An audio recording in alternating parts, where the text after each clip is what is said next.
दोस्तों मैं अनुराग तिवारी अपने YouTube channel Tiwari legal solution में आपका हार्दिक स्वागत करता हूं और अभिनंदन करता हूं। दोस्तों मैं आज आपको ये बताऊंगा कि समन और वारंट में क्या अंतर होता है। दोस्तों समन और वारंट में को लेकर के लोगों में बड़ी भ्रांतियां, लोगों को पता नहीं है ठीक से, लोग बहुत कन्फ्यूज हो जाते हैं।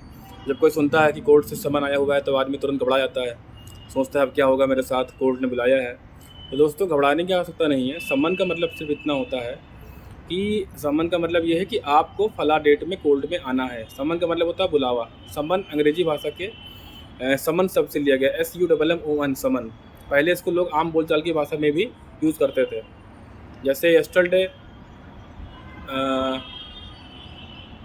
I will someone you. तो अगर ये कोई आम आदमी कह दे तो आदमी नहीं घबराता है, लेकिन अगर कोर्ट कह दे तो घबराता है। अब ये समन वर्ड खाली कोर्ट का होकर रह गया है, कोई इसको यूज़ नहीं करता है। लेकिन सही बात यह है कि समन कोई बहुत खतरनाक वर्ड नहीं है। समन का मतलब होता है कि बुलावा, कोर्ट ने बुलाया है। और समन अक्सर सिविल केसेस में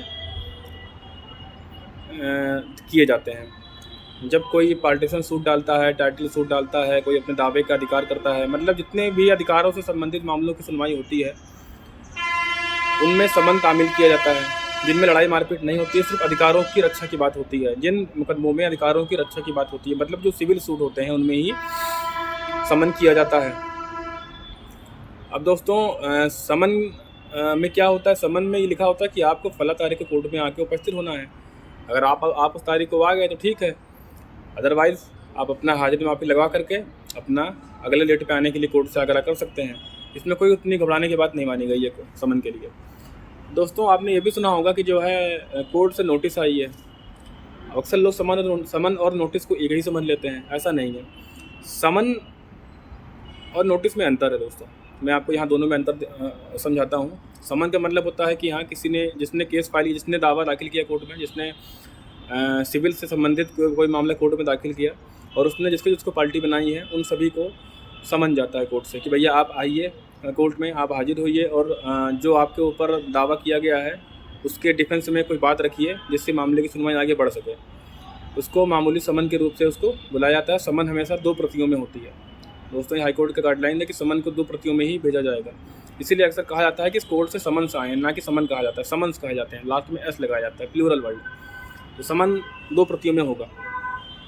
ये अक्सर सिविल सूट में दाखिल किए जाते हैं। अब बात आती है नोटिस की। दोस्तों जब भी सिविल कोर्ट में कोई केस दाखिल होता है सिविल केस में, तो बीच में एक एंट्रीम एप्लीकेशन लगाई जाती है कि जैसे मुकदमा तो बहुत लंबा चलेगा, लेकिन हमें कुछ मामलों में राहत तुरंत चाहिए, त्वरित न्याय चाहिए, मतलब तुरंत राहत चाहिए। इसको बोलते हैं स्टे ऑर्डर, इंटरिम रिलीफ। आपने देखा होगा जब कोई कोर्ट में 125 का मुकदमा दाखिल करता है खर्चे के लिए, जब वाइफ की तरफ से हस्बैंड से खर्चा मांगा जाता है तो 125 के मुकदमे में एक एंट्रीम एप्लीकेशन डालता है कि मुकदमा तो 125 का लंबा चलेगा, लेकिन हमको अभी फ़िलहाल कुछ खर्चा दिया जाए। तो उसके लिए एक एंट्रीम एप्लीकेशन होती है। ये भी सिविल सूट में ही आता है। इसी प्रकार से सिविल सूट में जब कोई पार्टीशन सूट डालता है, मान लीजिए किसी का लीगल राइट भंग हो रहा हो, तो वो अपने ज़मीन को सही सिद्ध कराने के लिए कोर्ट में अर्जी दाखिल करता है, तो उसमें बीच में वो एक एंट्रीम एप्लीकेशन डाल देता है। एंट्रीम एप्लीकेशन के लिए जो नोटिस जाती है विपक्षी पार्टी को, उसको बोलते हैं नोटिस। आप समझ गए दोस्तों। समन तो वो होता है जब कोई सिविल केस दाखिल होता है और उसके लिए अपोजिट पार्टियों को बुलाया जाता है कोर्ट में। लेकिन नोटिस वो होता है जब सिविल केस के बीच में, फाइल के बीच में एक एंट्रीम एप्लीकेशन डाली जाती है अंतरिम आदेश के लिए, एक स्टे के लिए, तो उसको बोलते हैं नोटिस। तो उसके लिए अपोजिट पार्टी को नोटिस जाती है कि इन्होंने जो केस फाइल किया है, इस केस को फाइल करने के साथ साथ इन्होंने एक अंतरिम राहत मांगी है, उसके लिए वो नोटिस भेजते हैं अपोजिट पार्टी को। ठीक है दोस्तों, ये हो गया समन और नोटिस में अंतर। दोस्तों अब मैं आपको ये बताता हूँ कि समन का जो जिक्र है वो अध्याय 6 में भारतीय दंड प्रक्रिया संहिता में 61 से लेकर के और 69 तक में डिफाइन किया गया है। किसके समन क्या होते हैं, समन के प्रारूप क्या होंगे। तो दोस्तों समन अक्सर सिविल सूट में भेजे जाते हैं और कभी कभी क्रिमिनल कोर्ट में भी समन भेज देती हैं। ऐसा नहीं है कि सिर्फ सिविल में ही भेजा जाता है। यहाँ पे एक मिथ्या बताऊँगा मैं आपको कि बहुत कम ही ऐसा होता है कि कोई वैसे क्रिमिनल केस में समन भेजे, लेकिन कभी कभी कोई भेज देता है। जैसे अब कोई पुलिस अधिकारी है जो किसी मामले की जांच कर रहा है, कोई दरोगा है, किसी ने FIR लिखवाई, तो वह गवाहों को बुलाने के लिए थाने में समन जारी कर सकता है। गवाहों को बुलाने के लिए गवाहों के घर पे एक समन जारी कर सकता है कि आप आइए, आप यहाँ पे गवाही दीजिए। तो ऐसा नहीं है कि सिविल में ही समन होता है।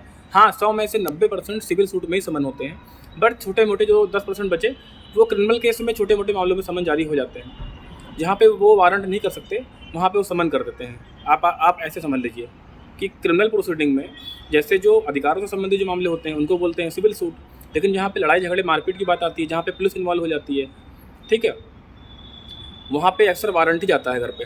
लेकिन कभी जब पुलिस वाला वारंट नहीं जारी करना चाहता तब वो एक समन जारी कर देता है। अगर किसी को उसको बुलाना है तो वो बाई फ़ोन से नहीं बुला सकता, उसके लिए एक प्राविधान है कि आप समन जारी करेंगे तब उसको बुलाएंगे। तो क्रिमिनल कोर्ट में बहुत छोटे मोटे मामलों में जहाँ पे वारंट नहीं जा सकता वहाँ पे समन जाता है। उदाहरण के तौर पर जैसे जब 138 का केस हम कोर्ट में दाखिल करते हैं चेक बाउंसिंग का, वो भी एक क्रिमिनल केस है, तो उसमें पहले समन ही जाता है घर पे, ठीक है, उसके बाद फिर वारंट होता है। दोस्तों समन आप समझ गए, ये 2 प्रतियों में जाएगा। इसका जिक्र अध्याय 6 में CRPC में 61 से 69 तक जिक्र है। और अब आती है बात वारंट पे।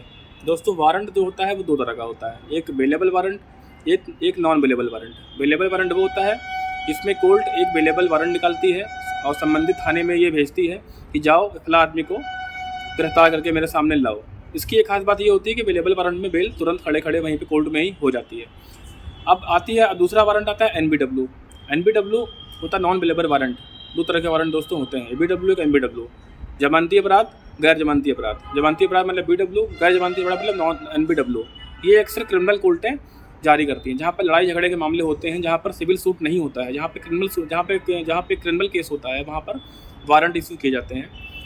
और दोस्तों जैसा कि हमने ये देखा था कि जब समन घर पे किसी के भेजा जाता है तो समन तब तक ही मान्य होता है जब तक कि उसकी उसमें डेट लिखी होती है कि आपको इस डेट में कोर्ट में हाजिर होना है।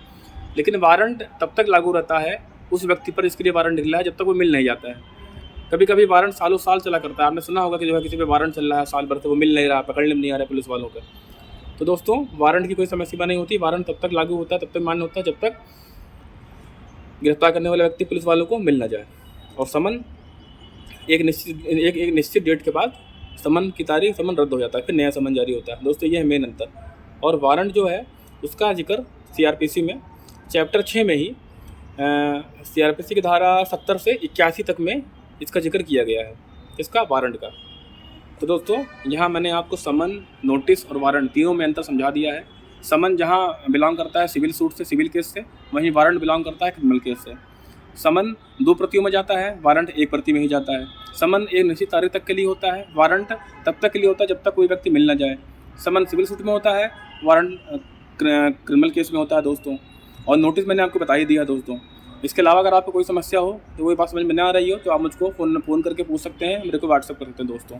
बहुत बहुत धन्यवाद, नमस्कार।